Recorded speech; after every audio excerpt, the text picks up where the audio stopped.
मध्य प्रदेश की राजधानी भोपाल में गौशाला वर्सेस कब्रिस्तान, आखिर क्यों मचा है यहाँ पर घमासान।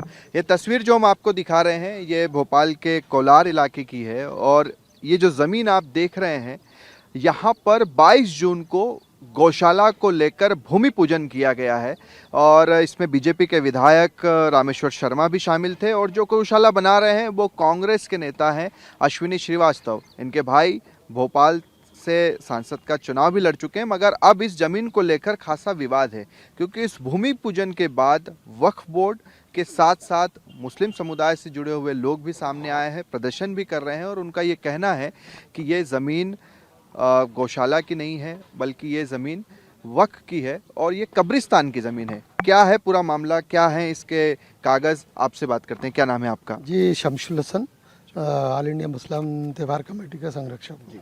आप बताएं, यहाँ पर 22 जून को गौशाला को लेकर भूमि पूजन हुआ, ये भी कमी देखने को मिलता है कि कांग्रेस और बीजेपी के नेता एक साथ आए, यहाँ पर तो एक साथ भी आए हैं। अब क्या विवाद हुआ है और क्या दिक्कतें हैं? नहीं, दिक्कत नहीं है। दिक्कत क्या हुई है कि कब्रिस्तान को एक किसी की आस्थाओं से जो खिलवाड़, मुस्लिम समाज की आस्थाओं से खिलवाड़ है। एक कांग्रेस का नेता तथा कथित भूमाफिया श्रीवास्तव आता है, माननीय हमारे संवेदनशील विधायक आदरणीय विधायक रामेश्वर शर्मा जी को कहता है कि भूमि पूजन करना है और ये ज़मीन प्राइवेट है, उसकी है। तो कम से कम रामेश्वर शर्मा जी भूमि पूजन करने आए थे तो उनको ये देखना चाहिए कि ये कांग्रेस का नेता आपको किस जगह ले जा रहा है, कहाँ ले जाके आपको जोड़ डलवा रहा है। आपकी आज समाज से एक जोड़ डलने वाली का सरकार के खिलाफ जा रहा हो आप, क्योंकि सरकार के बजट में नोटिफिकेशन गजट में दर्ज है। क्या है इसमें आपके पास कागज? संपूर्ण पेपर है हमारे पास। इसकी किराएदारी जो श्रीवास्तव भूमाफिया की हुई थी निरस्त हो चुकी है 14 में। उसको जो किराए पे दी इसलिए गई थी कि कब्रिस्तानों में आपने देखा होगा कि पेड़ पौधे रहते हैं, हरा भरा रहता है, श्रमदान के लिए दी गया था।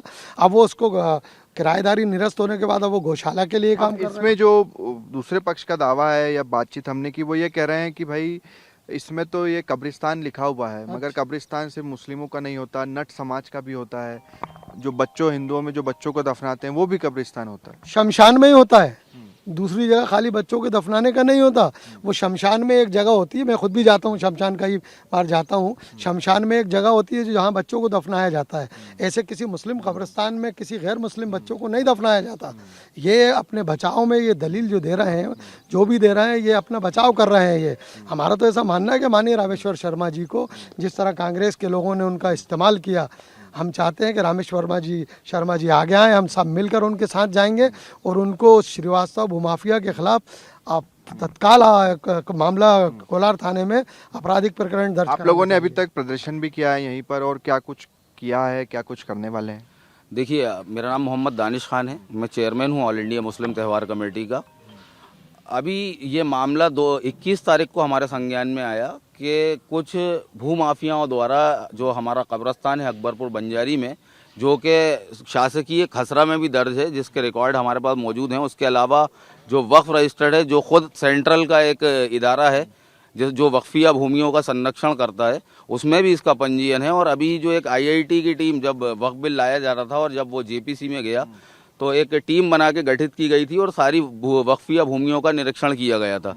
तो उसमें ये जो भूमि है वो अभी रिसेंटली लास्ट ईयर उस केंद्र की जो रिकॉर्ड है उसमें भी दर्ज है। अच्छा, यहाँ पर वो ये भी कह रहे हैं कि कभी कोई कब्र यहाँ पर बनी नहीं, किसी नहीं, यहाँ पे ये कब्रें देखिए, आप पीछे की तरफ जो आप ये दीवार देख रहे हैं कि इधर कुछ कब्रें दफना दी गई, क्योंकि ये भी जो आपको बाउंड्री दिख रही है या इस तरफ बाउंड्री दिख रही है, जब इसका हम क्षेत्रफल निकालेंगे और इसका सीमांकन करेंगे तो ये भूमि भी जो है ये कब्रिस्तान में आई है।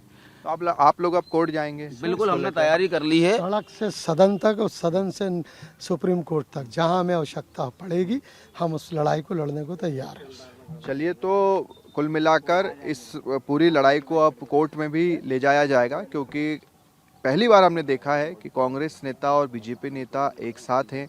गौशाला यहाँ पर बनाई जा रही है, भूमि पूजन हो चुका है, मगर अब मुस्लिम समुदाय से जुड़े हुए लोग, वक्फ बोर्ड से जुड़े हुए लोग सामने आए हैं, कुछ कागज़ दिखा रहे हैं और ये दावा कर रहे हैं कि ये ज़मीन तो वक्फ बोर्ड के अंतर्गत आती है, रजिस्टर्ड है।